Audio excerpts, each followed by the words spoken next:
चीजी नमकीन तयार करण्यासाठी गॅसवर एक पॅन गरम करायला ठेवून अर्धा कप आपण दूध टाकून घेऊया आणि 2 चमचे बटर टाकून दुधामध्ये आपण बटर मेल्ट करून घेणार आहोत. त्यानंतर गॅसची फ्लेम बंद करून घेऊया आणि दूध थंड करून घेणार आहोत. एक बाऊल घेऊन त्याच्यावर चाळण ठेवून आपण 1 कप मैदा चाळून घेऊया. त्यामध्ये पाव चमचा मीठ टाकून घेणार आहे. चीज आणि बटरमध्ये मिठाचं प्रमाण असतं, त्यामुळे मीठ एकदम कमी टाकायचं.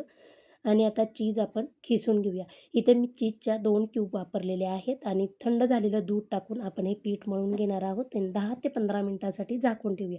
10 ते 15 मिनिटानंतर आपलं पीठ भिजलेलं आहे. त्यातला एक छोटासा गोळा काढून सुकं पीठ किंवा मैदा लावून घेऊया आणि जेवढी पातळ जमेल तेवढी पातळ पोळी लाटून घेणार आहोत. लाटलेल्या पोळीची आपण उभ्या लाईनी मारून घेऊया.